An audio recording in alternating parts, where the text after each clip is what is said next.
ఓం శుక్లాం వరధరం విష్ణుం సువర్ణం చతుర్భుజం ప్రసన్నవదనం ధ్యాయే సర్వవిఘ్నోపశాంతయే సదాశివసమారంభాం శంకరాచార్యమధ్యమాం అస్మదాచార్యపర్యంతాం వందే గురుపరంపరాం శృతిస్మృతిపురాణానాం ఆలయం కరుణాలయం నమామి భగవత్పాదశంకరం లోకశంకరం వాగర్ధవసంవృక్తౌ వాగర్ధః ప్రతిపత్తయే జగతః పుత్రౌ వందే పార్వతీ పరమేశ్వరౌ కూజంతం రామ రామేతి మధురం మధురాక్షరం ఆరుహ్య కవితా శాఖాం వందే వాల్మీకికోకిలం ఆపదామపహర్తారం ధాతారం సర్వసంపదాం లోకాభిరామం శ్రీరామం భూయో భూయో నమామ్యహం సదానంబవృక్షస్య మూలాధివాసా సుధాశ్రావణం తిక్తమప్యప్రియంతం తరం కల్పవృక్షాదికం సాధయంతం నమామీశ్వరం సద్గురుం సాయినాథం.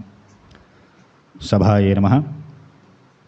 శ్రీ షిరిడి సాయి ఆధ్యాత్మిక సత్సంగ కార్యక్రమం శ్రీమద్ రామాయణం కిష్కింధాకాండలో ఉన్నాం మనం చక్కగా. గత వారం కూడా ఈ ప్రాంతంలోనే వారికి శ్రీరామచంద్రమూర్తి వారికి మధ్య రెండు సంభాషణ, ధర్మబద్ధంగా ఏ విధంగా వారిని స్వామి సంహారం చేశారు, ఆ కారణాలన్నీ చెప్పుకుంటూ వచ్చారు. అటు తర్వాత చక్కగా స్వామివారి యొక్క ఆజ్ఞ మేరకు వారికి దహన సంస్కారాలు పూర్తి చేశారు, తారను ఓదార్చారు. అవి పూర్తయిన తర్వాత వారంతా మళ్ళీ కిష్కింధకు చేరుతూ ఉంటే శ్రీరామచంద్రమూర్తి వారు అన్నారు, గ్రామాల్లో నాకు మా తండ్రి గారు ఇచ్చిన ఆజ్ఞను అనుసరించి వనవాసంలో ఉండాలి కనుక ఆ కిష్కింధలో నేను అడుగు పెట్టనని చెప్పి స్వామి చెప్పడం, మిగిలిన వాళ్ళందరూ చక్కగా కిష్కింధకు చేరడం. స్వామివారు ఋషిముఖం దగ్గరే ఉన్నటువంటి ప్రస్రవణగిరి అనేటువంటి ప్రాంతానికి చేరారు. అటు తర్వాత రామాయణాన్ని కొనసాగిస్తూ మహర్షి వాల్మీకి తతశోకాది సంతప్తం సుగ్రీవం కిల్నవాసనం శాఖామృగ మహామాత్రా పరివార్యోపతిస్తరి. తన సొంత రక్తం పంచుకు పుట్టినటువంటి అన్నగారు అటువంటి వాలి యొక్క సంహారం జరిగిన తర్వాత తన అన్నగారిని ఈ విధంగా తాను సంహరింపజేసేనే అని చెప్పి చాలా బాధతోటి ఆయన ఆ బాధ నుంచి తేరుకోలేదు సుగ్రీవుడు. పుత్రక్రియలన్నీ పూర్తయ్యాయి, కర్మకాండాలు పూర్తయ్యాయి. సుగ్రీవుడికి మనస్సులో వ్యాధన పోవడం లేదు.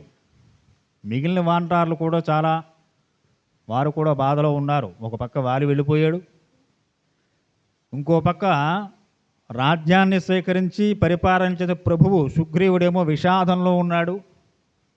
ఏం చేయాలి ఈ సందర్భంలో, ఎలా అని వారు కూడా చాలా యోచనలో పడ్డారు. అందులో మహానుభావుడు హనుమ, ప్రాజ్ఞుడు, ఋగ్యజస్సామ వేదాలు చక్కగా అధ్యయనం చేసినటువంటి వాడు, బుద్ధిమంతుడు.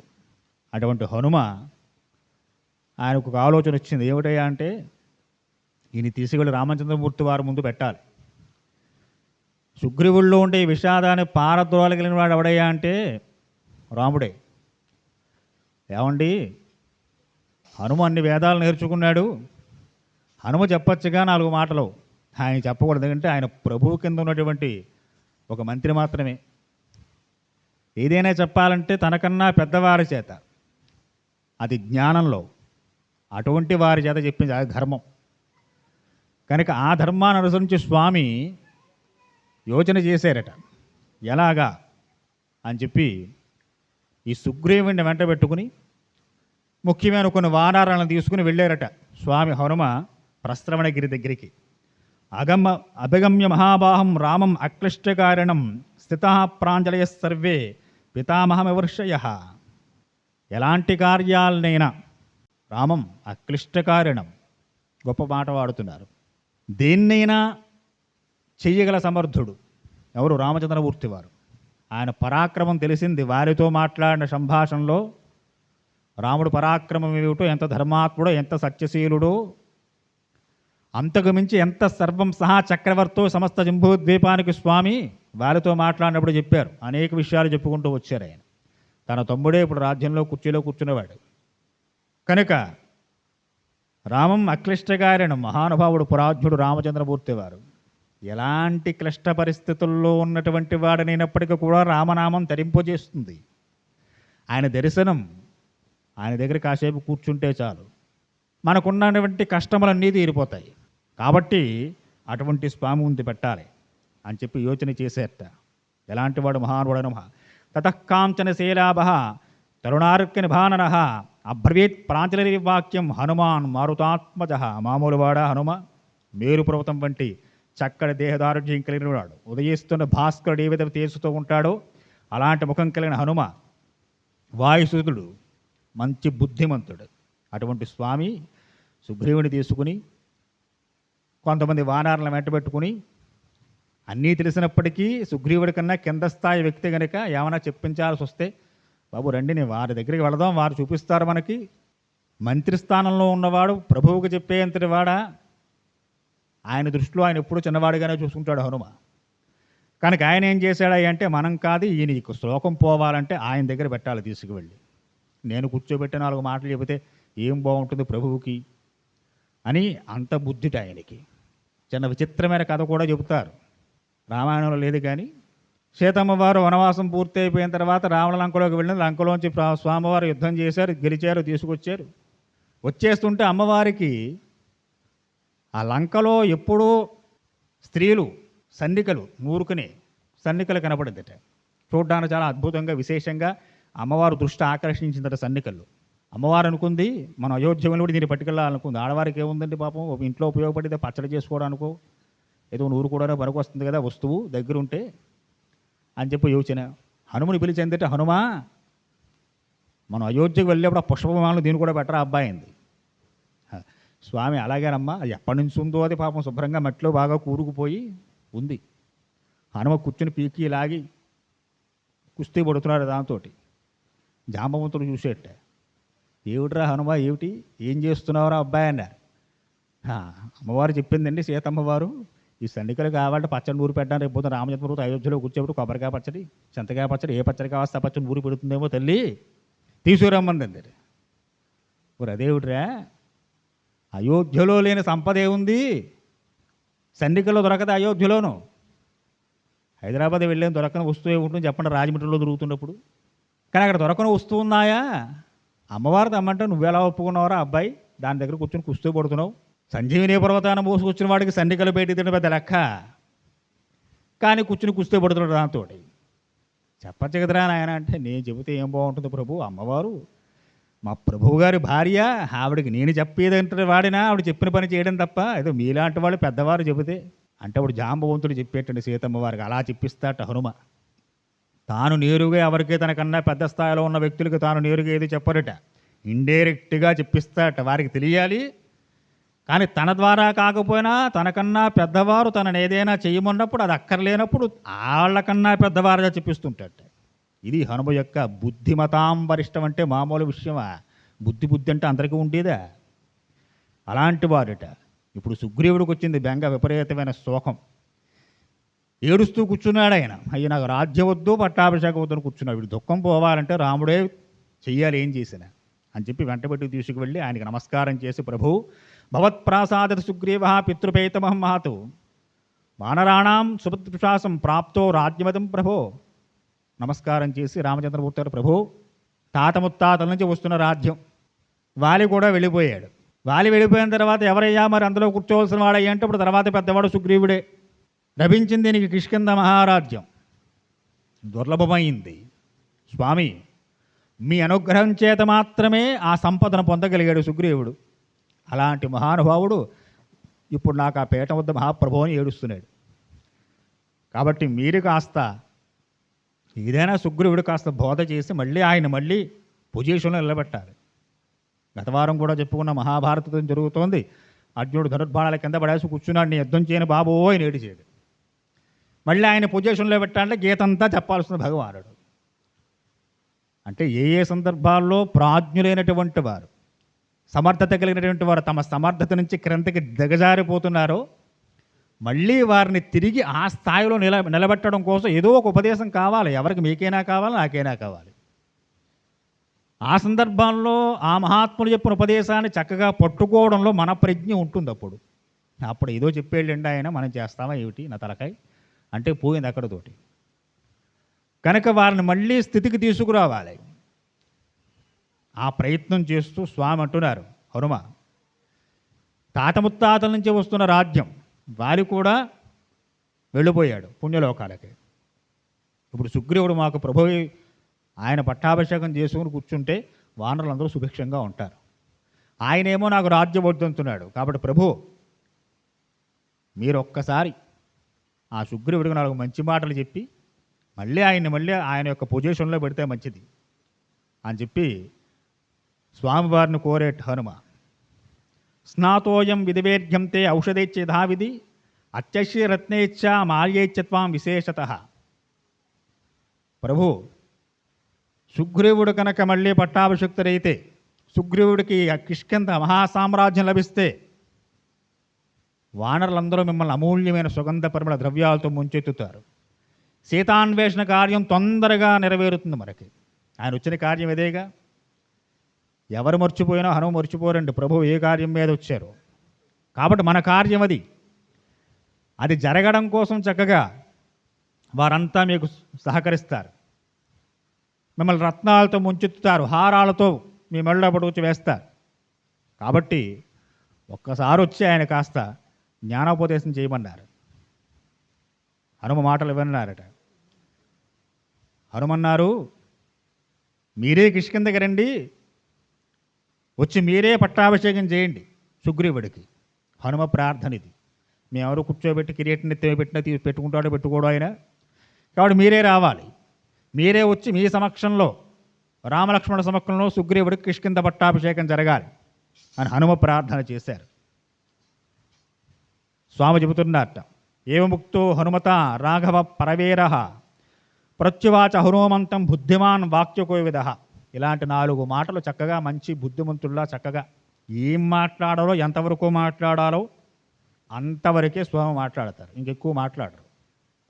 ముఖ్యమైన విషయాలు మాట్లాడతారు. సర్ప్రైజులు అని చెప్పి ఒకే విషయాన్ని 10 సార్లు సాగదీసి చెప్పడం ఇలాంటి పనులు చేయరట. మాట్లాడడం కూడా చేత కాదనడం మనకి దీన్ని బట్టి చూస్తుంటే.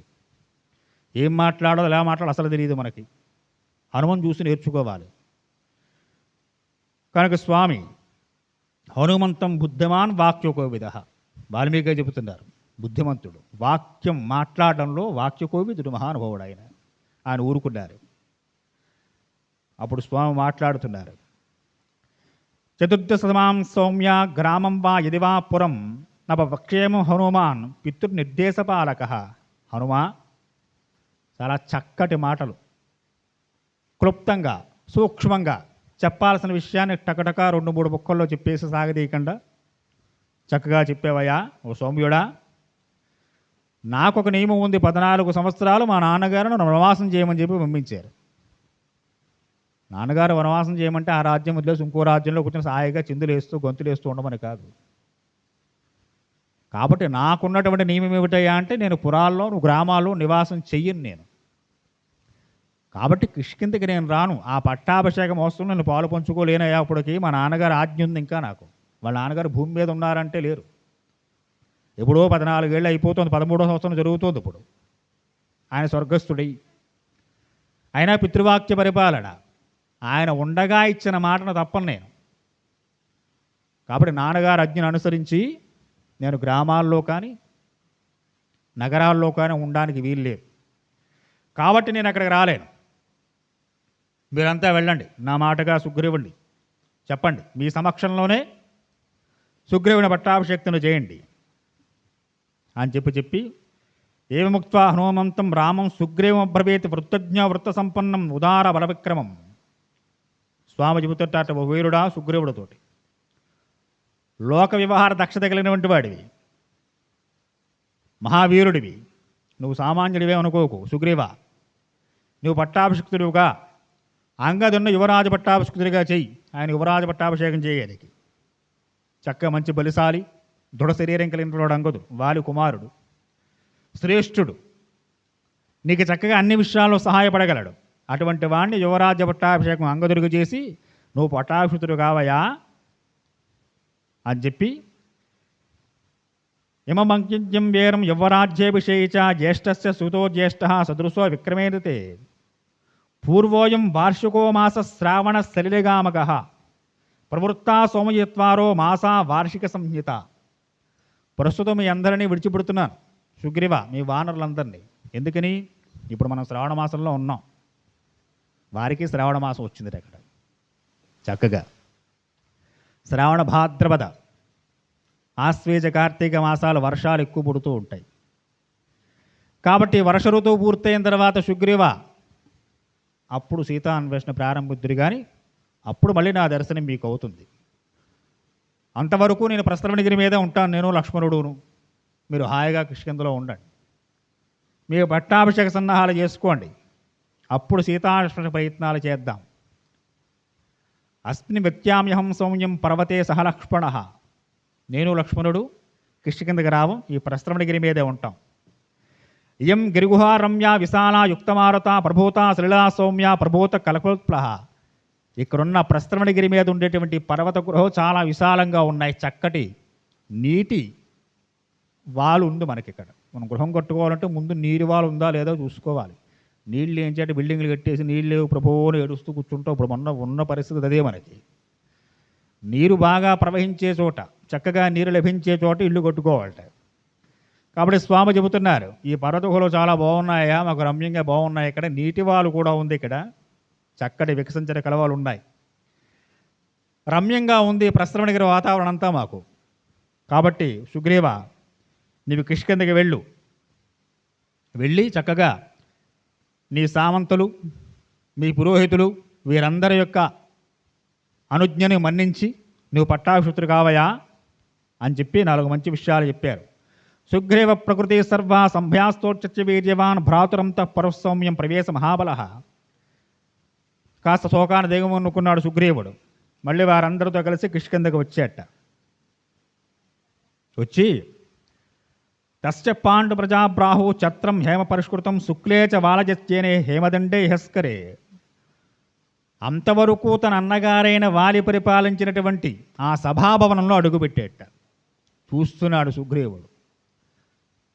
అంతకు ముందు కాలం వరకు తన అన్నగారు ఆ భవంతులో నుంచి పరిపాలన చేసినటువంటి గొప్ప అద్భుతమైన భవనం అది.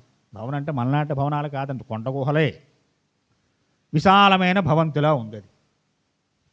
ఆ భవంతును చూస్తూ ఉంటే అన్నగారికి సంబంధించినటువంటి గుర్తులన్నీ గుర్తొస్తున్నాయట. మా అన్నగారు ఇక్కడ కూర్చునేవాడు ఈ సింహాసనం మీద, ఇక్కడ ఈ పని చేసేవాడు, అక్కడ ఆ పని చేసేవాడు, గుర్తొస్తాయి కదండి, ఎలా ఉంటే రాకుండాను. కానీ ఇవన్నీ మనస్సులో కదలాడుతున్నాయి. అలా అడుగు పెట్టాడు. వెనకాన వానలందరూ వచ్చారట. వారందరూ జయ జయధ్వానాలు పలుకుతున్నారు. శ్వేత ఛత్రం, తెల్లటి గొడుగు పట్టారట సుగ్రీవుడికి. తథా సర్వాణి రత్నాన్ని సర్వభేజౌషధేరపి సంక్షీరాణి చ వృక్షాంచ ప్రరోహాన్ కుసుమాని చ. చక్కటి పుష్పాలు, రత్నాలు, శుక్లాని చైవ వస్త్రాన్ని శ్వేతం చైవానులేపనం సుగంధాని చ మాల్యాన్ని స్థలాద్యాన్ని ముముచ. మంచి లేపనాలు, తెల్లటి వస్త్రాలు ఇవన్నీ పట్టుకొచ్చారట. చందనానికి దివ్యాన్ని గంధాచ వివిధాన్ బహూన్, వివిధ రకాల గంధాలు. అక్షితం జాతరూపంచ ప్రియంగం మధురస్పతి, చక్కటి సువర్ణాక్షతలు. గతి చర్మచ వైఘ్యాయం వారాహిత్య వేసను, చక్కటి చర్మాలు, కలశాలు. శ్రీరాముడు పట్టాభిషేక ముహూర్తాన సన్నాహాల్లో ఉన్నటువంటి సంరంభాలనే ఉన్నాయి ఇక్కడ. పట్టాభిషేకం ఏమేమి కావాలో అవన్నీ. సమలంబాన మదారోచనాం సమస్త్రతాం అగుక్తం సత్రముదిత పరా కన్యాస్తు షోడశ. 16 మంది కన్యకామణులందరూ కూడా కలసల పట్టుకుని స్వాగతం పలికారట సుగ్రీవుడికి. చక్కటి గోరోచనాలు, మైపోతలు, మళ్ళుతో కూడినటువంటి ఆభరణాలు. తతస్థే వానరశ్రేష్టం యథాకాలం యథావిధి రత్నైర్వ్యాచ్యతం భక్ష్యేచ్చ తోయిష్వార్దృష్టతే. చక్కటి భక్ష్యాలు తినడానికి, పాయసాలు, చక్కటి తాగేటువంటివి, అనేక రకాల పదార్థాలు ఇవన్నీ తీసుకొచ్చారట. ఇక హోమానికి కావలసిన హోమాలు చేయడానికి శృక్కులు, శృవాలు, మంత్రవేత్తలైన ఋత్విజులను తీసుకొచ్చారు. చక్కగా మంచి వేదం తెలిసినటువంటి వారిని తీసుకొచ్చి ఆయన పట్టాభిషేక ముహూర్తానికి, ఆయన పట్టాభిషేకం చేయడానికి కావాల్సిన అన్ని ఏర్పాట్లు, అగ్ని ప్రతిష్టాపనలు ఇవన్నీ చేసుకుంటూ వస్తున్నారు. అకృత్య సముద్రేప్య సర్భేభ్యో వానరషభ అప కనకంభేషు నిధాయ విమలాసుభాహ. చక్కటి సువర్ణ కుంభాలు పట్టుకొచ్చారు. వాలి దేనికి? వానరాలకి, అలాగే ఎలుగుబంట్లు, జాంబవంతులు వంటి ఇటువంటి జంతువులందరికీ కూడా ఆయన ప్రభువు. అటువంటి భల్లూకాలు వచ్చి వానర సైన్యాలు కూడా వచ్చే సుగ్రీవ పట్టాభిషేకానికి. ఎవరెవరు ఉన్నారట? గజో గవాక్ష గవయ సరభో గంధమాదన మైందచ్చ ద్విదాచైవ హనుమాన్ జాంబవాన్ నలహ. ప్రముఖులన్నమాట వీరందరూ. వానర యోధుల్లోనూ భల్లూకాలు అంటే ఎలుగుబంటులకి సంబంధించినటువంటి జాతికి సంబంధించిన వారిలోనూ వీరు ప్రముఖులంట. గజుడు, గవాక్షుడు, గజుడు, శరభుడు, గంధమాదనుడు, మైందుడు, ద్వివుదుడు, హనుమంతుడు, జాంబవంతుడు, నలుడు వీరంతా ప్రముఖులు. ఇటువంటి ప్రముఖులందరూ కూడా చక్కటి నదీ జలాలు, సముద్ర జలాలు తీసుకొచ్చారు. అభిషేకం చేసినప్పుడు, పట్టాభిషేకం అంటే గుళ్ళో స్వామి అభిషేకం చేస్తున్నప్పుడు జలాలతో అభిషేకం చేస్తూ ఉంటాం, పాలతో అభిషేకం చేస్తూ ఉంటాం. ఇవన్నీ ఏమిటి అంటే శుభాన్ని సూచించేవి, తెల్లటి ద్రవ్యాలు. అటువంటివన్నీ కూడా తీసుకొచ్చి ఈ ప్రముఖులందరూ పరిమళ జలాలు, నదీ జలాలు తీసుకొచ్చారు, సముద్ర జలాలు తీసుకొచ్చారు. ఈ గజుడు, గవాక్షుడు, గవ్యుడు, శరభుడు, గంధమాంధ్రుడు, మైంద్రుడు, ద్వివుదుడు, హనుమంతుడు, జాంబవంతుడు, నలుడు వీరందరూ కలిసి సువర్ణ కుంభాలతో ఆ నీటిని తీసుకొచ్చి సుగ్రీవుడి సరస్సు మీద వేదమంత్రోచ్చారుల నడుమ అభిషేకించారట. అభిషిక్తే సుగ్రీవే సర్వే వానర పుంగవాహ పంచకుసుమ మహాత్మో హృష్టాత్ శతసహస్ర. చెప్పడానికి వీలు లేనటువంటి సహస్రాలు, వేల కొలది వానరాలు వచ్చాయి, భల్లూకాలు వచ్చాయి, జయ జయ ధ్వానాలు మిన్నంటే కిష్కిందంతా కూడా. రామశ్చు వచన కుర్వం సుగ్రీవో హరిపుంగవ అంగదం సపృష్య యువరాజ్యేభిషేచితం. సుగ్రీవుడికి అభిషేకం, చక్కగా పట్టాభిషేకం చేశారు, సింహాసనంలో కూర్చో అభిషేకం చేశారు, చక్కగా పుష్పాలతో అలంకరణ చేశారు, పుష్పాలు జల్లేరు, మాలలు వేశారు, సుగంధ లేపనాలు పూశారు. ఆయన పట్టాభిషేకం పూర్తి అయిన తర్వాత మళ్ళీ అంగదుడిని తీసుకొచ్చి మంచి సింహాసనం వేసి కూర్చోబెట్టి అంగదుడికి చక్కగా యువరాజు పట్టాభిషేకం చేశారట వారందరూ కూడా. శ్రీరాముడికి ఆదేశానుసారం అంగదుడికి యువరాజు పట్టాభిషేకం, సుగ్రీవుడికి కిష్కింద రాజ్య పట్టాభిషేకం పూర్తయ్యాయి. ఆ కర్తువు జరుగుతోంది. ప్రశ్రవణగిరిలో కూర్చుని ఉన్నారు రామలక్ష్మణుడు. ఈ కోలాహలం అంతా వినిపిస్తూ ఉంటుంది. అక్కడికి అరుపులు, కేకలు, రాజుగారికి జై జయ ధ్వానాలు, ఏవో వాళ్ళ ఉత్సాహం వారిది, ఎవరికి ఏ ఉత్సాహం వారిది కదా. మన ఉత్సాహాలు మనవి. స్టీల్ పిల్లలు కూడా పెట్టి కుట్టేసుకుంటూ ఉంటాం ఉత్సవాలు జరుగుతుంటే. ఏమిటా అంటే అదో ఆనందం, పిచ్చి, ఏం చెబుతాం. అదే ఆనందం, దానికి గంతులేస్తుండేవాడు కొంతమంది. రామం చేవి మహాత్మానం లక్ష్మణం చ పునః పునః ప్రీతా చతుష్టవసర్వే తాదృశే ప్రవర్తతి. సుగ్రీవుణ్ణి అభినందించారు వానరులందరూ కూడా. పట్టాభిషేక ముహూర్తం చక్కగా ఆనందోత్సాహాలతో పూర్తయింది. పట్టరాని సంతోషంతో ఉన్నారు వానర వీరులందరూ కూడా. మళ్ళీ మాకు ప్రభు వచ్చాడు, సుగ్రీవుడు అంటే మహాత్ముడు వచ్చాడు. ఆ పర్వత గుహలన్నీ కూడా కిష్కిందంతా కూడా ఆయన జెండాలతోటి అలంకరణ చేసేసారు, పుష్పాలతో అలంకరణ చేసేసారు. సుగ్రీవుడు వానర ప్రభువుగా పట్టాభిషక్తుడయ్యాడు. కొలువు తీర్చి కూర్చున్నారు. ఓహో, తినేవి తాగేవికి కోలాహలం చెప్పేది ఏముంది చెప్పండి. అభిషిక్తేత సుగ్రీవే ప్రవిష్టే వానరే గుహం అజాహ సహాభ్రాతర రామ ప్రశ్రవణగిరిం. ఈ కోలాహలం అంతా అక్కడ కూర్చుని వింటున్నట రామలక్ష్మణుడు, వీరి కేకలు, అరుపులు ఇవన్నీ కూడా. రామచంద్రమూర్తి వారు లక్ష్మణుడితో అంటున్నారట, తస్యశ్చేలస్య శిఖరే మహితీం ఐతాం గుహాం ప్రత్యగృహ్ణాత వానస్థం రామ సౌమిత్రినా సహ. లక్ష్మణ విన్నావురా ఎంత ఆనందంలో ఉన్నారో వీరులందరూ కూడా. చక్కగా కోలాహలం వినిపిస్తోంది, చూస్తున్నావా అని చెప్పని. కృత్వాచ సమయం సౌమ్యం సుగ్రీవణ మహానఘ కాళయుక్తం మహాద్వాక్యం ఉవాచ రఘునందన వినీతం భ్రాతరం భ్రాతర లక్ష్మణం లక్ష్మీవర్ధనం. లక్ష్మణ, సుగ్రీవుడు కూడా పట్టాభిషిక్తుడు అయ్యాడురా, మన పరిస్థితి ఏమిటి ఎలా ఉంది? పట్టాభిషేకం ముహూర్తం దాకా వచ్చి వెనక్కి వెళ్ళిపోయింది. పోన్లే రాజ్యంలో ఉందామంటే పోనీ పట్టాభిషేకం లేదు రాముడికి. పోలేండి మా ఇంట్లో మేము ఉంటాం, పీఠం మీద భరతున్నే కూర్చోబెట్టినన్నవాడు లేడు అక్కడ. తండ్రి గారి శాసనం అడ్డొచ్చిందిరా, రాజ్యంలో లేకుండా బయటకు వచ్చేవలసి వచ్చింది. పోన్లే దాన్ని కూడా దిగుముందుకుందామంటే లోక సీతాపహరణం జరిగింది. సుగ్రీవుడికి ఆ కష్టాలు లేవురా నాయన. ఇక భార్య దగ్గరైంది, కిష్కిందా రాజ్యం చేతికి చిక్కింది. అదృష్టవంతుడు రా సుగ్రీవుడు అన్నారట రామచంద్రమూర్తి వారు. ఇయం గురుగుహారమ్య విశాలా యుక్తమారుత అశ్చాం వసా సౌమిత్రే వర్షరాత్రం అరందమం. ఓ లక్ష్మణ, పోన్లే సుగ్రీవుడైనా సుఖపడ్డాడురా. ఇది మహాత్ములకు ఉండే హృదయం అండి. మనకు లేదు సంతోషం, వారికి వచ్చిందని ఏడుస్తాడు నాలంటాడు. రాముడు హృదయం ఏమిటి? ఇలా ఎవడనుకుంటాడో వాడు మహాత్ముడు, వాడు వృద్ధిలో ఉంటాడు. మనకు అదృష్టం లేదు, వాడికి వచ్చింది ఏడుస్తూ ఉండేవాడికి ఏడిపే మిగులుతుంది. ఇక జీవితంలో పైకి రాలేడు. పోన్లేరా మనకి రాలేదు, ఆవిడకి వచ్చింది, సంతోషించని పోతే. మా అబ్బాయికి ఫస్ట్ ర్యాంక్ రాలేదు, పక్క ఇంటి వాడు వచ్చిందంటే పోన్లేరా బాబు వాడికైనా వచ్చిందని సంతోషించాలి. కానీ మా వాడికి రాలేదు, వాడికి వచ్చిందని చెప్పి వాడిని పట్టుకుని తిట్టి ఏ వస్తుంది మనకి? ఇది రాముడు హృదయం కాదు. రాముడు హృదయం ఏమిటి? లక్ష్మణుడు అంటున్నారు, పోన్లే నాయన సుగ్రీవుడికైనా సుఖం వచ్చిందని నాళ్ళకి భార్య దక్కింది. రుమ కిష్కింధారాజ్యం చేతికి వచ్చింది, ఏదో విధంగా ఆయన సుఖపడుతున్నాడురా, వారిని హాయిగా అలా కిష్కింధలో సుఖంగా ఉండని. మనం వానాకాలం ఈ 4 నెలల్లో కూడా ప్రస్తుతానికి గడుపుదాం. 4 నెలలు వర్షాకాలాన్ని గడపడం అంటే మాటలా? ఇంతవరకు ప్రయాణం చేస్తూ ఉన్నారు, అక్కడి నుంచి ఇక్కడి నుంచి అక్కడికే తిరుగుతూ, మధ్య మధ్యలో రాక్షస సంహారాలు చేసుకుంటూ సుగ్రీవుని కలిసే పర్యంతం నడుస్తూనే ఉన్నారు స్వామి లక్ష్మణుని వెంట పెట్టుకుని. ఇప్పుడు పని ఏమీ లేదు, నడవక్కర్లేదు, ఎక్కడికేను ఎవరిని సంహరించక్కర్లేదు. సుగ్రీవుడికి వర్షాకాలం పూర్తి అయ్యేంతవరకు టైం ఇచ్చారు స్వామి. ఎందుకు ఇచ్చారు? ఇప్పుడు ప్రభువు శ్రీరామచంద్రమూర్తి వారు ఇప్పుడు ఈ ఫలంగా శాసనం చేస్తే, సుగ్రీవా నీ పని అయిపోయింది, నా పని ఏం చేస్తావు? సర్వం సహా చక్రవర్తి. గత వారం చెప్పుకున్నాం, వారితో మాట్లాడిన సంభాషణలో స్వామి ఎంతటి పరాక్రమంతో, ఎంత సత్యశీలుడో, ఈ సమస్త జంబూద్వీపానికి సర్వం సహా ఏ విధంగా చక్రవర్తితో చెప్పం. అటువంటి చక్రవర్తి ఆదేశం వేస్తే వానర ప్రముఖులందరూ చేతులు కొట్టు నుంచి ప్రభో ఇంకెప్పుడే మొదలెడుతున్నామని చెప్పి ముందుకు వెళతారు. స్వామి ఆ పని చెయ్యలేదు. ఇది యజమానికి ఉండవలసిన లక్షణం అండి. మన చేతిలో అధికారం ఉందనో, డబ్బు ఉందనో, ఏది ఉందనో, కాలం కాని కాలంలో ఎవరిని ఇబ్బంది పెట్టకూడదు. వర్షాకాలం 4 నెలలు విడిచిపెట్టారు స్వామి. ఎందుకు?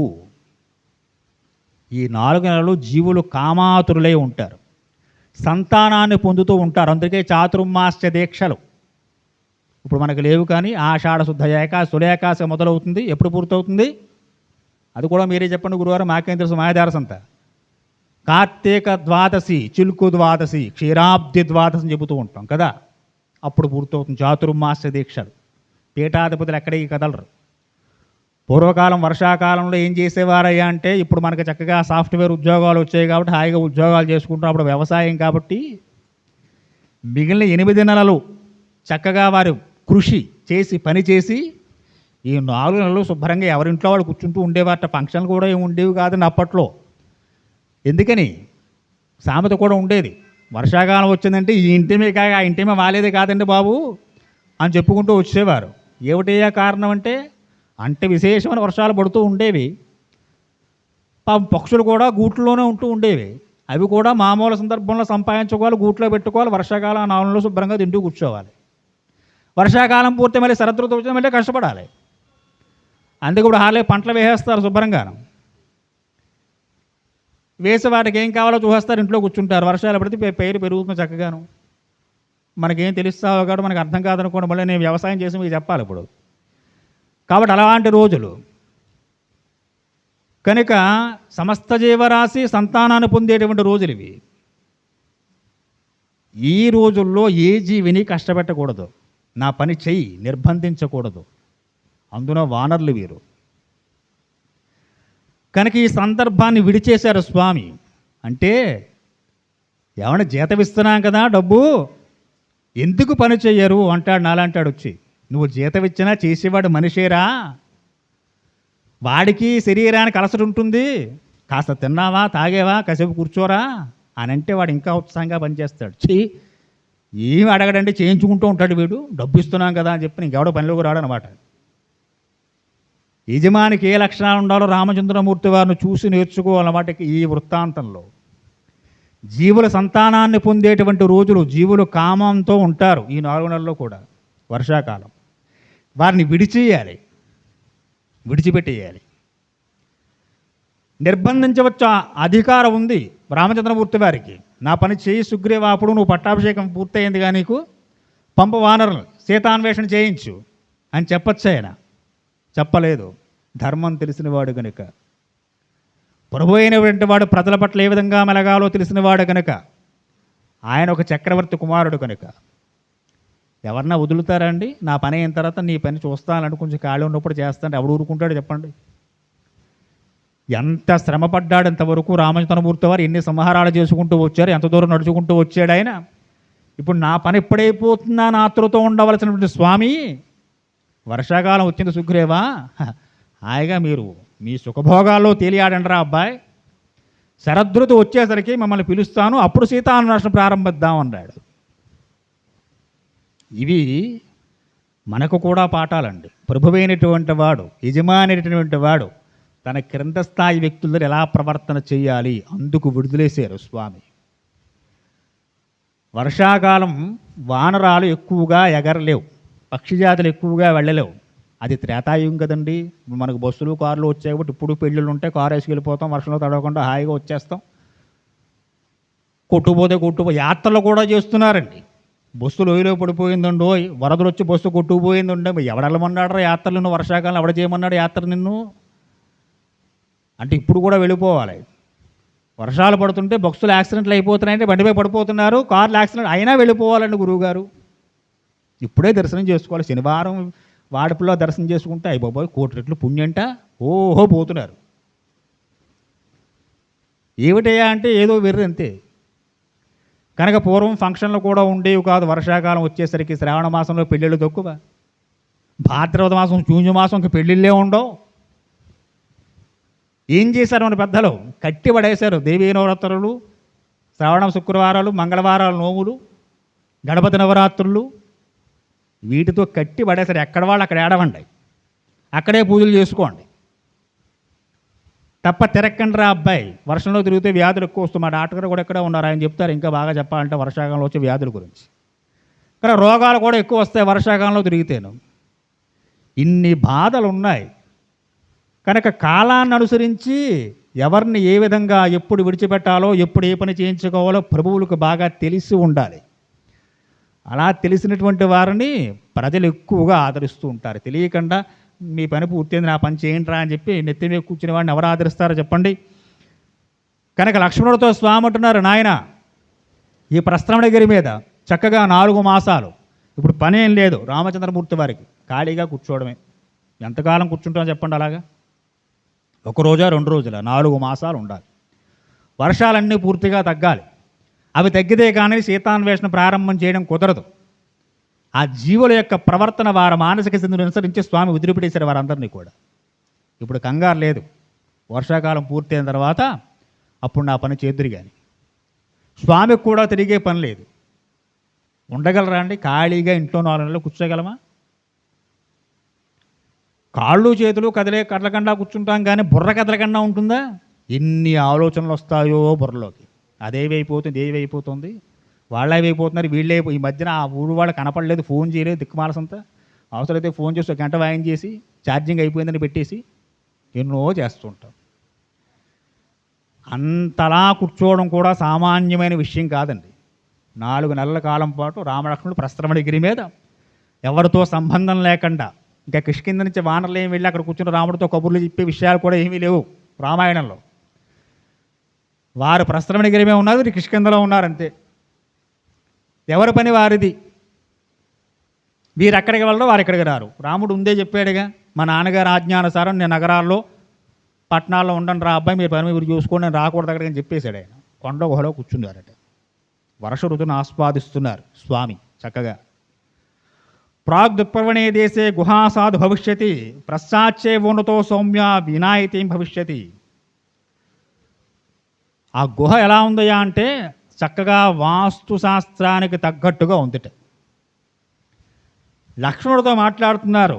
లక్ష్మణ చూసేవా, ఈశాన్య భాగం కొద్దిగా పల్లంగా ఉంది, ఇది మనకు శుభకరం నాయన. నివాసం ఎలా వాస్తు కూడా ఉందండి. పడవ భాగాన్ని మిక్కిలి ఎత్తుగా ఇంకొన్ని పర్వతాలు కనిపిస్తున్నాయి మనకి. కాబట్టి ఈ కాలంలో పశ్చిమ దిశ నుంచి వచ్చే గాలుల బెడద మనకు కొంతగా తగ్గుతుంది ఈ గుహలో ఉన్న కారణం చేత. సుఖంగా ఉంటాం మనం. ముందు భాగంలో చక్కగా పెద్ద పెద్ద బండలు మనకు ఆసరాగా ఉన్నాయి. నదీ ప్రవాహాలు కొట్టుకు రాకుండా, నీరు గుహలోకి రాకుండా కొన్ని బండలు అడ్డుగా ఉన్నాయి. ఇవి చూడడానికి కాటుకొండలా కనిపిస్తున్నాయి.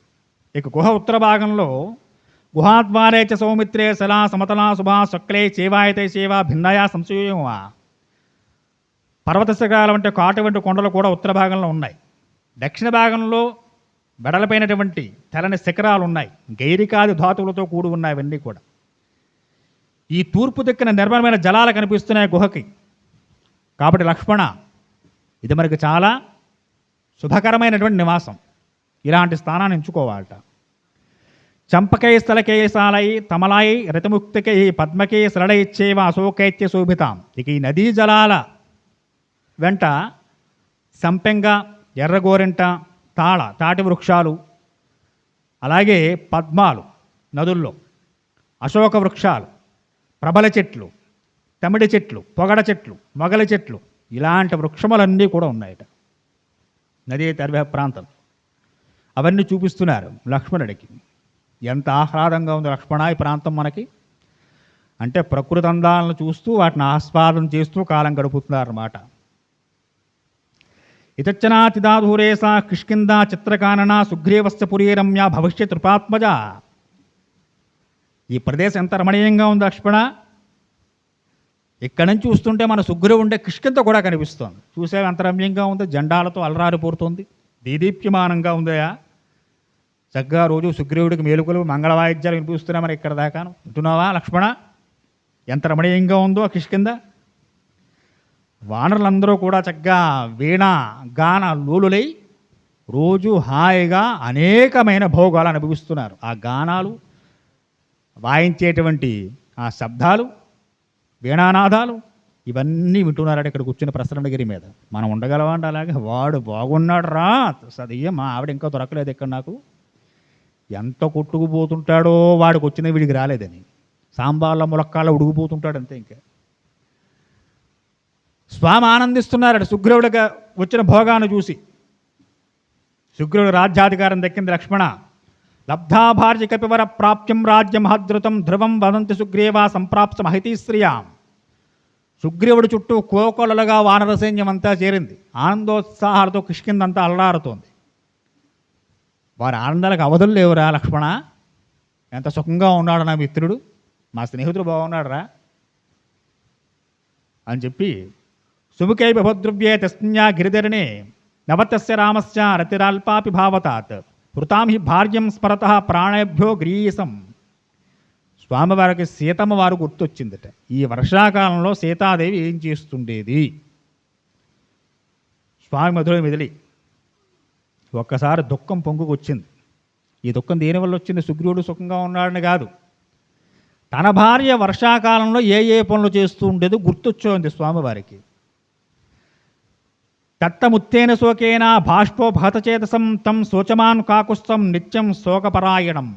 ఆ స్వామివారు ఇంకా దుఃఖించడం ప్రారంభం చేశారట. మళ్ళీ ఆయన హృదయం కిందకి వెళ్ళిపోతుంది.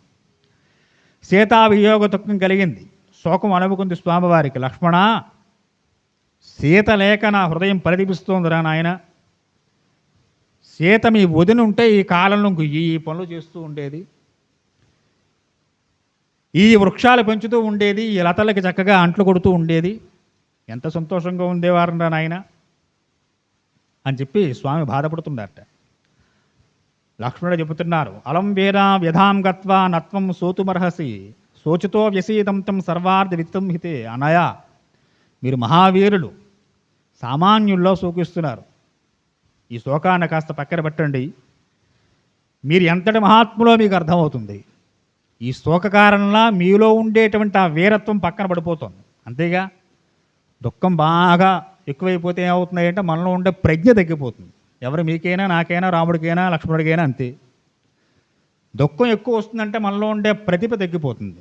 కాబట్టి స్వామి, మీ వీరత్వానికి ఇది సరైంది కాదు. ఈ దుఃఖ కారణం చేత మీలో ఉండే ఆ శూరత్వం శూన్యమైపోతుంది.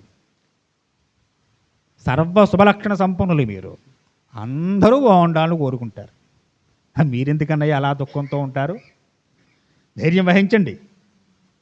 మీరు అలా ధైర్యం కోల్పోతే మన శత్రువు బలవంతుడు అవుతాడు, మనం బలహీనలు అయిపోతాం. మనలో ఎప్పుడైతే దుఃఖం, భయం బాగా ఎక్కువైపోతుంటే ఏమవుతుంది అంటే అవతలాడ బలం పెరుగుతూ ఉంటుంది. పరీక్ష వెళ్ళాల్సిన విద్యార్థి పరీక్ష హాల్కి భయపడ్డాడు అనుకోండి, వచ్చిన ప్రశ్న కూడా మర్చిపోతాడు. ఏమిటయ్యా అంటే వీడి యొక్క బలహీనత వీడిని బలహీనుని చేసేస్తుంది, వీడి దుఃఖం. అది పెద్దదైంది. వచ్చిన ప్రశ్న చదివిందే వెళ్ళే ముందు కూడా 10 సార్లు చదువుకున్నాడు, భయంగా వెళ్ళాడు హాల్లోకి. ఏమైందయ్యా అంటే వచ్చిన ప్రశ్న కూడా మర్చిపోయి కూర్చుంటాడు. ఏమిటిది? భయం. భయం, దుఃఖం, ఇవి అన్నయ్య దగ్గరికి రానివ్వకండి. వాచ్యం యదరుక్తేన స్నిగ్ధేన చ హితేన చ సత్యా విక్రయుక్తేన తదుక్తం లక్ష్మణత్వయ. స్వామి అన్నట్ట, లక్ష్మణ ఎంత ప్రేమరా నేనంటే నీకు, నా మీద ఉండే అనురాగంతో ఇప్పుడు ఎన్నోసార్లు చెప్పారని లక్ష్మణస్వామి. అన్నయ్య నువ్వు ఊరుకో ఊరుకో ఊరుకో, దుఃఖించుకు, బాధపడకు. ఏమంటే లక్ష్మణుడికి ఉండదు ఆ దుఃఖం? 13 ఏళ్ళు అయిపోయింది ఊర్మిళను వదిలేసి. రాముడికైనా దుఃఖం? 8 నెలలు కనబడకపోతే ఓ కింద మీద పడిపోయి లక్ష్మణుడు ఎన్నిసార్లు చెప్పించుకున్నాడండి, అవునా కదా? మరి 14 ఏళ్ళు వదిలేసినటువంటి ఊర్మిళ మీద లక్ష్మణుడికి ఏ దుఃఖం ఉండదా? ఇక్కడ ఆలోచించాలి. ఇలా అడిగేవాడు కూడా ఉంటాడండి, ఉండరా? మన పిల్లలు, మన భార్య, మన భర్త ఎక్కడో చక్కగా మన వాళ్ళ దగ్గర ఉన్నారు కూడా సంతోషం, ధైర్యంగా ఉంటాం. సీతమ్మ వారు అలా లేదు. ఇప్పుడు రాముడు దుఃఖానికి కారణం అది. ఆయన ఏదో పెళ్ళం కోసం ఏడుస్తున్నవాడు కాదండి. దుఃఖానికి కారణం ఏమిటయ్యా అంటే సీత ఎక్కడ ఉందో తెలియదు. రావణుడు తీసుకుపోయాడు. వాడు రాక్షసుడు, వాడు అసురుడు, వాడు ఎక్కడ ఉంచాడో తెలియదు. మన పిల్లలు ఎక్కడో బెంగళూరు చదువుకున్నా మన వాళ్ళ ఇంట్లో ఉన్నారంటే అబ్బా బాగుంటావు, శుభ్రంగా నిద్రపోతావు. వాడు ఎలా ఉన్నాడో ఏమిటో అంటే కంగారు వస్తుంది, నిద్రటదు, తిండి సహించదు, ఏడుస్తూ కూర్చుంటావు. ఊర్మిళ చక్కగా రాజ్యంలో ఉంది, అత్తగారుల దగ్గరే ఉంది ఆవిడ. మరదిలో అత్తగారు చక్కగా దగ్గర ఉన్నారు, రాజ్యం అంతా బాగుంది. కానీ లక్ష్మణుడికి బెంగ లేదు. రాముడు వచ్చిన బెంగ ఏమిటయ్యా అంటే ఎవడో ఎత్తుకుపోయాడు, ఎక్కడుందో తెలియదు, ఎలా ఉంచాడో తెలియదు. ఆమె ఏం బాధపడుతూ, ఇది శోకానికి కారణం అంతే తప్ప రాముడిదో పక్కన భార్య లేకపోతే రాముడు అబ్బాయి ఏం లేదంటే ఉల్టా ఆయన పైకి మాత్రం రాముడిని కనిపిస్తుంటాడు తప్ప ఏమి చేయలేడైనా. బానిస సీతమ్మ వారికి ఇలాంటి మాటలు కూడా చెప్పేవాళ్ళు ఉంటారని లోకంలో. భార్యా బానిసలు, భర్త బానిసలు ఏవో చెప్పుకుంటూ ఉంటారు. అది బానిసత్వం కాదు, అనురాగం అంటారు దాన్ని రాముడు. కనుక ఏమిటి ఈ దుఃఖానికి కారణం ఏమిటయ్యా అంటే సీతమ్మ వారు ఎక్కడ ఉందో ఎలా ఉందో తెలియదు, అసురుల చేతిలో పడింది ఆవిడ. ఈ విషయం మాత్రం తెలిసిందంతే. కనుక ఆమె ఏం బాధపడుతోందో ఆ బాధని ఇక్కడ తాను అనుభవిస్తూ ఏడుస్తున్నాడు రాముడు. రాముడి బాధకి కారణం ఇది అంతే తప్ప రాముడు ముందే చెప్పాడు మనం వెళ్ళేది అరణ్యం, అమ్మ నువ్వు ఇక్కడే ఉండు రాజ్యంలో చక్కగా అత్తగారులకు సేవ చేసుకుంటూ మావగా. ఆయన ముందు చెప్పాడుగా మనం కొన్ని నెలల ముందుకు వెళ్ళాలి ఆ ఘట్టాలను గుర్తు రావాలంటేను. అప్పుడే చెప్పాడు స్వామి. కాబట్టి నువ్వు అక్కడే ఉండు, రావద్దని చెప్పారు. నిజంగా అక్కడే ఉన్నట్లయితే సీతమ్మ వారు ఈయనకి ఏ టెన్షన్ ఉండదు, హాయిగా 14 ఏళ్ళు పూర్తి చేసిన సుఖంగా ఈయన కూడా రాజ్యానికి వెళ్ళిపోతాడు. ఈ ఏడుపు ఉండేది కాదు. కనుక సుఖం లేకుండా చేస్తున్నది ఏమిటయ్యా అంటే కేవలంగా సీతమ్మ వారు ఎక్కడ ఉందో తెలియకపోవడం, అసురుల చేతిలో పడడం, ఈ కారణం వల్లనే రాముడికి దుఃఖం కలుగుతుంది. మనకైనా కలుగుతుంది కాదు, రాముడికి ఏమిటి? ఆయనకన్నా ఎక్కువ ఏడుస్తాం మనం. కాబట్టి రాముడు దుఃఖానికి కారణం అది. స్వామి చెప్పారు, లక్ష్మణ ఎన్నిసార్లు చెప్పి వచ్చేవరా, ఇక నేను ఇప్పుడు నుంచి ఇంక ఏడవను రా అబ్బాయి అన్నారు. ఇక దుఃఖించను, ధైర్యంగా ఉంటాం లక్ష్మణ, మనం వేచి ఉందాం. సమయం వచ్చేంత వరకు వేచి ఉండడం ప్రాజ్ఞుల లక్షణం. సమయాన్ని వృధా చేసుకోవడం మన లక్షణం. పెళ్లి ముహూర్తం 12 చిల్లరకరా అబ్బాయి అంటే 12 దిగుతాడు పెళ్లి కొడుకు. అంటే ముహూర్తం మన కోసం ఆగాల? ముహూర్తం కోసం నువ్వు ఆగుతావా? ముహూర్తం లేకపోయినా ఈరోజు పెళ్ళిలో ముహూర్తానికి ప్రతి ప్రాధాన్యత లేడండి. వీడు ఎప్పుడు కూర్చుంటే అప్పుడే పెళ్లి చేయాలి అంతే, లేకపోతే 19 గారు వెళ్ళిపోవడమే. రాలేదండి అబ్బాయి, ఇంకా పెళ్లి కొడుకు రాలేదు, వస్తాడు, కంగారు పడకుండా ముహూర్తం వెళ్ళిపోతే తర్వాత పెట్టించే జీలకర్ర బలం పోయింది ఏముంది అనేవాళ్ళు కూడా తయారయ్యారు. ఇది ఎవరంటే అధములు, మూర్ఖుల లక్షణం ఏమిటయ్యా అంటే సమయాన్ని వృధా చేసుకోవడం, సమయం వెళ్ళిపోయిన తర్వాత గగ్గోలు పెట్టడం, ఇది మూర్ఖుల లక్షణం. సమయం కోసం వేచి ఉండి వచ్చిన సమయాన్ని సద్వినియోగం చేసుకోవడం రాముడి లక్షణం. కనుక సమయం వచ్చేంత వరకు వేచి ఉందాం లక్ష్మణ, ఇదిగో ఇక నుంచి నేను దుఃఖించనన్నారట స్వామి. ఇమాం స్మృతిగుణ వర్ష సుగ్రీవ సుఖమస్మృతే విరాజిత సరాదిత్య రాజ్యే మహితస్థితః. శత్రు దమరుడైనటువంటి సుగ్రీవుడు చక్కగా కిష్కింధానగర పట్టాభిషిక్తుడై 4 మాసాల కాలం. మనం చెప్పుకున్న 2 నిమిషాలు మనకు అయిపోయింది 4 మాసాలు. వారికి అంత సులువుగా గడుస్తుందంటే చాలా కష్టంగానే గడుస్తుంది రామలక్ష్మణుడికి. సుగ్రీవాదులు చక్కగా వారి రాజ్యంలో ఉన్నారు. వారికి వెంట చుట్టూ సైన్యం ఉంది. వారి చక్కని వారి బంధువులు స్నేహితులు అందరూ ఉన్నారు. చక్కటి భోగాలు ఉన్నాయి. కనుక సుగ్రీవుడికి మామూలుగా గడిచిపోతుంది, హాయిగా ఉంటుంది ఆయనకి. రామలక్ష్మణుడికి మాత్రం వారిద్దరూ ఒంటరిగా ఉన్నారు కాబట్టి చాలా భారంగానే గడుస్తుంది వారికి. 4 మాసాలకు మనం ఖాళీ కూర్చోవడం మాటలేం కాదుగా.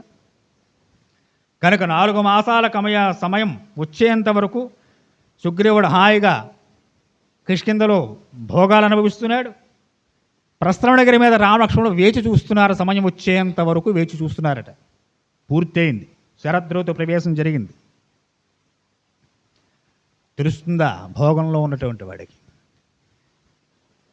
ఇక్కడ హనుమంతుడి మాటలు బట్టి అర్థమవుతుంది మనకి. ఏమిటయ్యా అంటే, ఇన్ని భోగాలు చుట్టూ ఉండి వానరులందరూ భల్లూకాలందరూ ఎన్నో భోగాల్లో మునిగి తేలియాడుతున్నప్పటికీ కూడా హనుమ మనస్సు మాత్రం రాముడికిచ్చిన మాట మీదే ఉందనిపిస్తుంది. అలా మాట్లాడతారు సుగ్రీవుడితో స్వామి. ఇప్పుడు హనుమ ఒక మహాత్ముడు మనస్సు ఇంకో మహాత్ముడికే తెలుస్తుంది. మామూలు వాడికి ఏం తెలుస్తుంది? నువ్వు ఎంత చదువుకో ఏం తెలియదు. హనుమ మనస్సంతా రాముడు ఎందే ఉంది.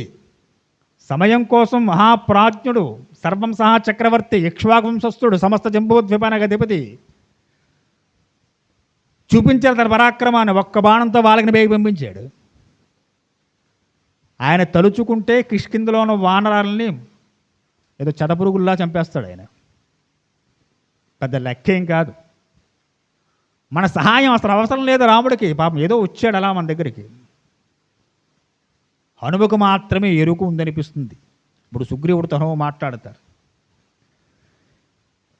ఈయన కూడా వేదం చదువుకున్నవాడు గనక, హనుమ నవవ్యాకరణ పండితుడు గనుక, ఎవరి హృదయం ఎలాంటిదో బాగా తెలిసినవాడు గనక స్వామి ముందే చెప్పారు, మొదటి సంభాషణలో చెప్పారు, ఇటువంటి వాడు వ్యక్తి ఎవరి దగ్గర ఉంటాడో ఆ ప్రభు హాయిగా ఉంటాడు రా అబ్బాయిని. రామచంద్రుడితో లక్ష్మణుడితో చెబుతాడు. కాబట్టి ఎవరికి తెలుస్తుంది మహాత్ముడు? ఇంకో మహాత్ముడికి మాత్రమే తెలుస్తుంది. వీరందరూ భోగాల్లో ములుగు తేలుతున్నారు. కానీ హనుమ మాత్రం ఎప్పుడు 4 మాసాలు పూర్తవుతాయా, ఎప్పుడు రామకార్యం మొదలు పెడతామా, సీతాన్వేషణ ఎప్పుడు చేస్తామా, ఎప్పుడు సీతారాములు కలుపుతామా, పాపం ఆయన ఈ ఆలోచనలోనే ఉన్నారట. ఇది దేనివల్ల వస్తుందా అంటే ప్రాపంచిక చదువుల రాదు. కాశీ దగ్గర వనతీర్థం అని చెప్పి ఒక ప్రదేశం మాకు మొన్నే సాయి మంచి పుస్తకాన్ని ఇచ్చారు. మీ దగ్గర ఉంటూ గురువు గారు చెప్తారు 4 విషయాలని చెప్పని. ఆ వనతీర్థ ప్రాంతంలో ఒక బాబాజీ గారు ఉండేవారట, గొప్ప మహాత్ముడు. ఆయన ఏం చేసినట్టు వనతీర్థం అప్పుడు అరణ్యాలు 1800 సంవత్సరంలో మాటది. బ్రిటిష్ ప్రభుత్వాలు పరిపాలన చేస్తున్న రోజులవి. ఆ వనతీర్థ ప్రాంతంలో ఉన్నటువంటి చెట్లను కాస్త నరికేసి అక్కడ మంచి భవంతి నిర్మాణం చేయాలనుకున్నట్టు ఆయన. సరే, ఆ చుట్టుపక్కల ఉంటే కొన్ని పోలీస్ శాఖల వారికి తెలిసింది. వారు వచ్చి, మీరు ఎలా నరకూడదు చెట్లు, ప్రభుత్వం అనుమతి తీసుకోవాలి. మాకు ప్రభుత్వాలతో పని లేదు రబ్బా, మా ప్రభుత్వం పరమేశ్వరుడు, ఈ ప్రభుత్వాలు మమ్మల్ని ఏమి చేయలేదు. అబ్బాయి మమ్మల్ని అరెస్ట్ చేస్తామన్నారు. చేసుకుంటారు అబ్బాయి అన్నారు. తీసుకెళ్ళి జైల్లో పెట్టారట. తెల్లారు చూస్తే మాయం. మళ్ళీ ఎక్కడుండో అక్కడే ఉన్నాడు. మళ్ళీ వచ్చారు. మంచి బెటాలియన్ వేసి దిగారు. ఈసారి ఈ తాళ్ళేసి కట్టేయాలి, వల్లేసి పట్టేయాలి. ఇన్ని మాయగాడు వీడు. మళ్ళీ కట్టారు. మళ్ళీ వచ్చి ఈయన పైన ఏం చేసుకుంటున్నాడు. ఎలా వెళుతున్నాడో తెలియడం లేదు. జైల్లో పెట్టినవాడు. గవర్నర్ గారే తెలిసిందట ఈ విషయం. అడవులను నరికేస్తూ ఊరుకుంటారా? అది ఎలా కుదురుతుంది? నేను వస్తాను, అడవండి, ఇంకా మంచి ఫోర్స్ తీసుకుని ఎలా తప్పించుకుంటాడో చూద్దాం వాడి సంగతి. నువ్వు గవర్నర్ అయినా, ఎంబీబీఎస్ అయినా, ఎంఈడి అయినా, ఏమైనా నీ చదువు ప్రాపంచికం, ఆయన చదువు ఆధ్యాత్మికం. అది ఆ చదువు దగ్గర ఇవేం లొంగ. గవర్నర్గా వచ్చారట. బంధించంటారు అబ్బాయి, వెండి ఎలా వెళ్తాడో చూస్తాను ఈసారని. పాపం పట్టుకున్నారు. దగ్గరకు వస్తున్నారు బేడీలు ఇచ్చుకొని. కూర్చున్నవాడు కూర్చున్నట్టు అమాంతం మాయమైపోయాడు. దిమ్మ తిరిగిపోయింది గవర్నర్ గారికి. చదివింది పెద్ద చదువే, పోస్టు చాలా పెద్దదే.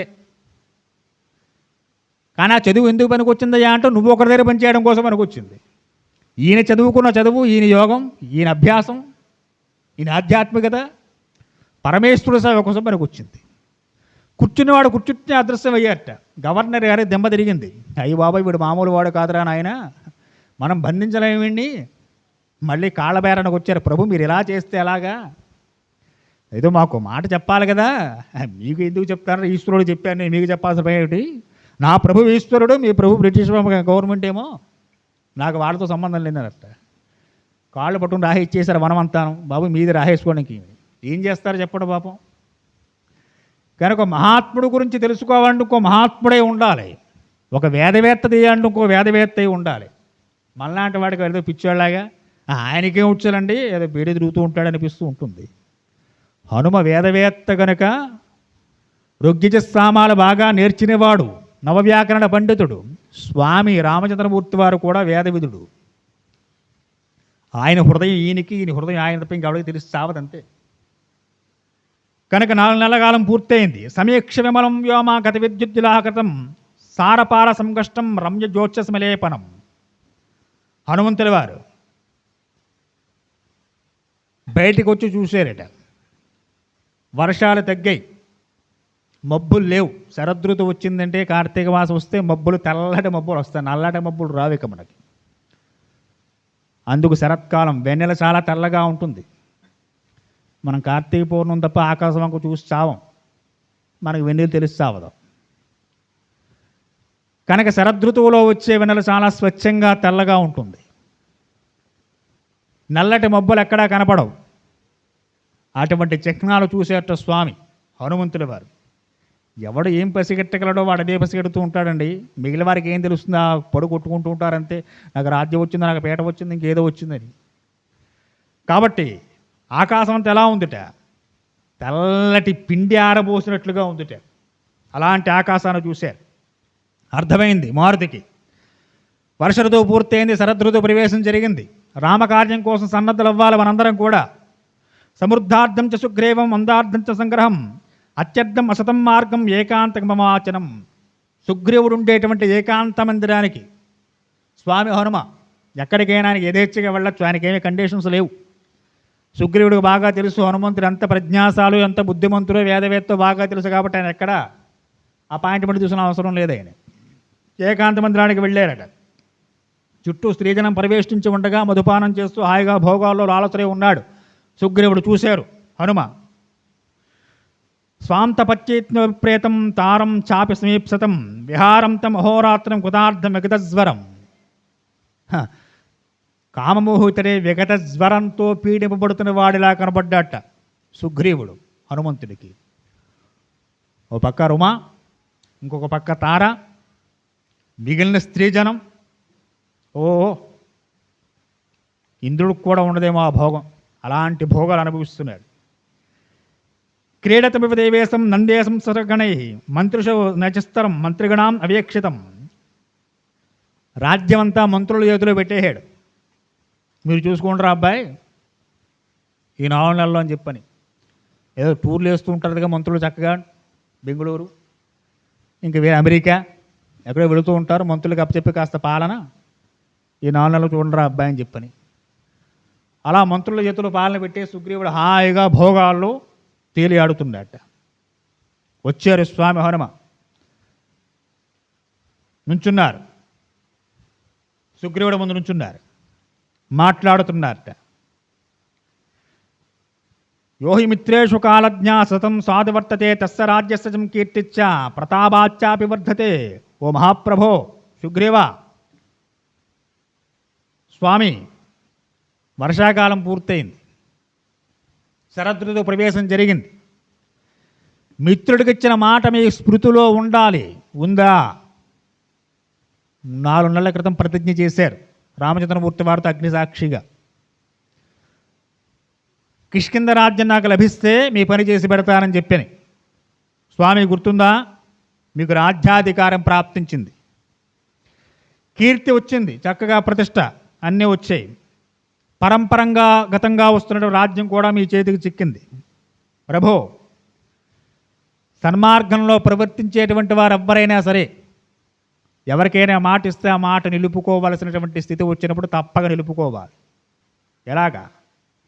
యశ్చ కోశశ్చ దండచ్చ మిత్రణాత్మంచ భూమివా సమేవాతిన సర్వాణి సరాజ్యం మహాదశ్నుతే. చక్కటి కోశాగారం మన దగ్గర ఉంది, దండించిన శిక్షాస్మృతి కూడా ఉంది, మంచి దండనలు కూడా ఉన్నాయి తప్పు చేసిన వారికి. మిత్రులు సన్నిహితులు చక్కగా మీ చుట్టూ పరివేష్టింపబడి ఉన్నారు, మంచి రాజ్యం లభించింది, హాయిగా ఉన్నారు మీరు. తద్భావాన్ వృత్తి సంపన్నాసి తప్పది నిర్జతే మిత్రార్థం వివాదార్థం యథావాత్ కర్తుమర్హసి.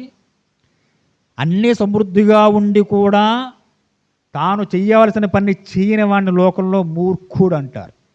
వాడు చెయ్యగలడు ఆ పని, కానీ చేయడు. సమర్థత ఉంది, ఆ శక్తి సామర్థ్యాలు ఉన్నాయి, కానీ ఏమి చేయడండి ఆయన అంటాం లోకంలో కొంతమందిని చూసి. సమర్థుడే కానీ చేయడు, వాడు మూర్ఖుడు. ఇవన్నీ ఎవరిని ఉద్దేశించి? సుగ్రీవుడిని ఉద్దేశించి హనుమ మాట్లాడుతున్న మాటలు. రాజా, కోశాగారం ఉంది, సేన ఉంది, మిత్రులు ఉన్నారు, దృఢమైన శరీరాలు ఉన్నాయి అందరికీ.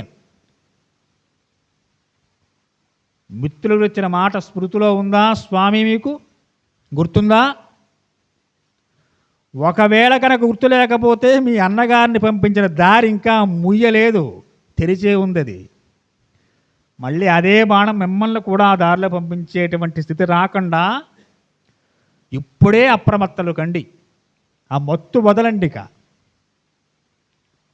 ఏదో ఒక వ్యసనానికి వ్యసనం బానిసైపోతుంటే ఇంక అందులో పడి కొట్టుకుంటూనే ఉంటారు. ఇలాగా రోజు సాయంత్రం వెళ్ళి ఏదో నలుగురు ఫ్రెండ్స్తో ఏదో అక్కర్లేని కబుర్లు పెట్టుకుని అలవాటైన వాడికి ఏముంటుంది?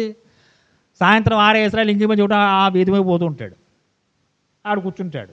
దానివల్ల ఉపయోగం ఏమీ లేదు. ప్రధానమంత్రి గారు ఏం చేయాలి కూర్చుని వీడు చెప్పేస్తుంటాడు. అంటే ఆయనకి తెలివితేటలు లేవని వీడిని తీసుకెళ్ళి కూర్చోబెట్టాల కుర్చీలో. అక్కర్లేని సోది. కాలం గడిచిపోతూ ఉంటుంది.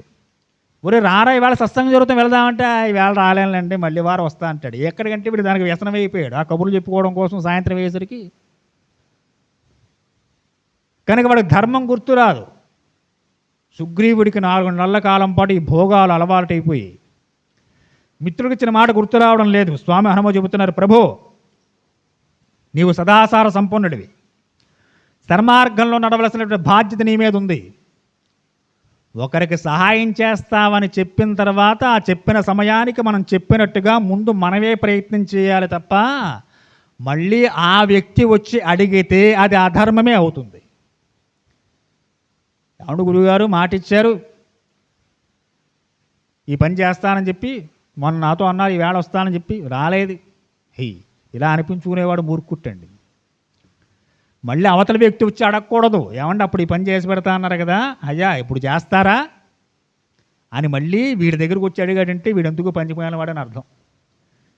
వాడికి పదవున్నా డబ్బున్నా అసలు డోంట్ కేర్, లెక్క చేయక్కర్లేదట. నేను చెప్పట్లేదు, నామే కోపగించకుండా రామాయణం చెప్తూ స్వామి చెప్పిన మాటలు చెబుతున్నాను అంతే. హనుమంటున్నారు ఈ మాటలు. మిత్రుడు సహాయం చేస్తానని చెప్పారు. వర్షాకాలం పూర్తయిన తర్వాత మళ్ళీ రామచంద్రమూర్తి వారి దగ్గర నుంచి కబురు వచ్చిందో మీరు అసమర్థులని అర్థం.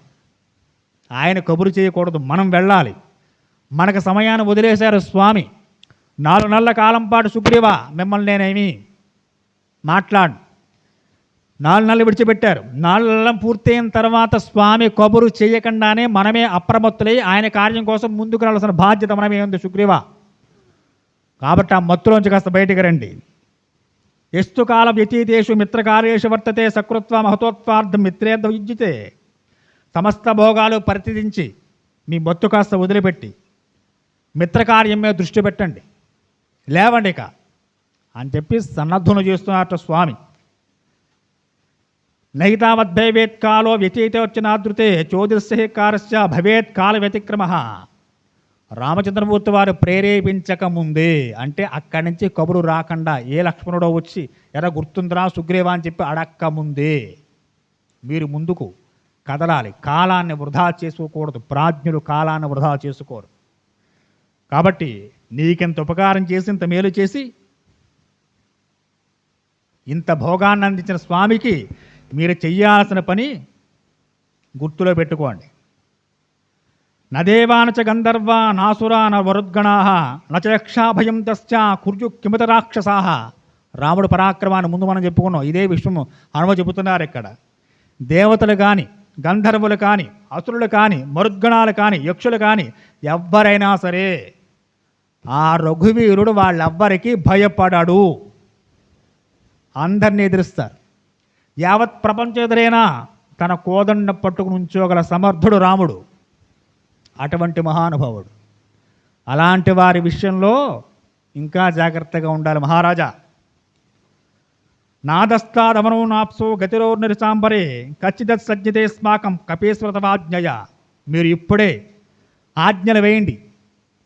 మన వానరాలు ఏ ఏ ప్రాంతాల్లో ఎక్కడెక్కడ ఉన్నాయో వారందరినీ త్వరితంగా కిష్కింధకి రమ్మని మంత్రులకి ఆజ్ఞలు వేయండి. వారు వెళ్ళి చెబుతారు. వానరాలు కొన్ని బయలుదేరుతా ఎక్కడెక్కడ ఏ వానరాలను వారిని తీసుకొచ్చే ప్రయత్నం చేస్తారు. అప్పుడు సుగ్రీవా, మీరు ఆలస్యం చేయకుండా మంత్రులకి ఆజ్ఞలు ఇవ్వండి, రామకార్యం కోసం కదలాలి, ఆజ్ఞ ఇవ్వమని చెప్పారు. మత్తు దిలిపోయింది. ఎప్పుడైతే ఇంత గంభీరమైన మాటలు హనుమంతుడి నోటి వెంట వచ్చాయో, ఎవరు ఎలా మాట్లాడితే, ఎవరి దగ్గర ఎలా మాట్లాడితే వారు మొత్తు దిలిపోతుందో బాగా తెలుసు హనుమకి. రాముడు పరాక్రమాన్ని చెప్పి వారిని పంపించిన దారి ఇంకా మూసేయలేదు, సిద్ధంగానే ఉంది. అలాగది మీరు కూడా ఆధారం వెళ్ళాల్సి వస్తుంది ఇక తర్వాత అని చెప్పి అన్నే చెప్పినవాడు ఆ మొత్తు కాస్త వదిలిందిట. హనుమంతును చూసి అంటున్నారు, తస్యద్వచనం శ్రుత్వా కాలే సాధు నివేదితం సుగ్రీవ సర్వసంపన్న చకారమతిముత్తమం. హనుమా, నీ వంటి ప్రాజ్ఞుడు నా పక్కన ఉండగా అలాంటి ప్రమాదం నాకు ఎలా వస్తుందయ్యా? కాలాన్ని అనుసరించి సమయాన సందర్భంగా ఎప్పుడు ఏ విషయాన్ని ఎలా గుర్తు చేయాలో నీకు బాగా తెలుసు. సుగ్రీవుడు కూడానేగా ఉన్నాడు హనుమ పాపం. కనుక కాలం అతిక్రమించకుండా సమయానికి మంచి విషయం గుర్తు చేసావు అబ్బాయి నాకు. కనుక నాకు భయం లేదు నువ్వు పక్కన ఉండగా. కాబట్టి తప్పకుండా హనుమ నువ్వు చెప్పినట్టుగానే ఆజ్ఞలు వేస్తున్నాను అని చెప్పి సందేశాభిమతం నీలం నిత్యకృత్యోద్యమం దిక్షు సర్వేషాం సైన్యాన ఉపసంగ్రహే. అందులో నీలుడనే వాడిని పిలిచేట సుగ్రీవుడు. పిలిచి, నీలుడా, నీవు మన ప్రముఖమైన వానరులందరికీ ఆజ్ఞలు వేయి. ఈ సమస్త భూమండలంలో జంబూద్వీపంలో మన వానర జంబూకాలు ఎక్కడెక్కడ ఏ ఏ ప్రాంతాల్లో ఎవరెవరు ఉన్నారో వారందరూ ససైన్యంగా అందరూ కిష్కింధకి రావాలి. త్వరగా బయలుదేరి కొన్ని రోజులు పడుతుందిగా వారు ఆ వృక్షాలు ఈ వృక్షాలు ఆ కొండలు ఈ కొండలు ఎక్కి రావడానికి. వారందరూ ఉన్న బలంగా బయలుదేరి రావాలి. ఎంత త్వరగా వస్తే అంత మంచిది. ఒకవేళ ఎవరైనా ఈ ఆజ్ఞని కనుక లెక్క చేయకపోతే వారి శిరచ్ఛేదనం చేస్తానని చెప్పు అని నీలుని పిలిచి ఆజ్ఞలు వేశారట. ఆ నీలుడు చక్కగా వెళ్ళి వానరులందరినీ పంపిస్తున్నారట. ఆ తర్వాత వానర సైన్యాలు భల్లోక సైన్యాలు కిష్కింధకి ఏ విధంగా చేరాయో, ఆ తర్వాత రామచంద్రమూర్తి ఆజ్ఞ అనుసరించి ఆ యొక్క సైన్యం ఏ విధంగా ప్రయాణం సాగించే యొక్క వచ్చేవారు వస్తే ప్రయత్నం చేద్దాం. స్వస్తి ప్రియాభ్యాం పరిపాలయంతాం న్యాయేన మార్గేణ మహీమహీచాం గోబ్రాహ్మణేభ్య శుభమస్తు నిత్యం. లోకా సమస్తా సుఖినో భవంతు. స్వస్తి.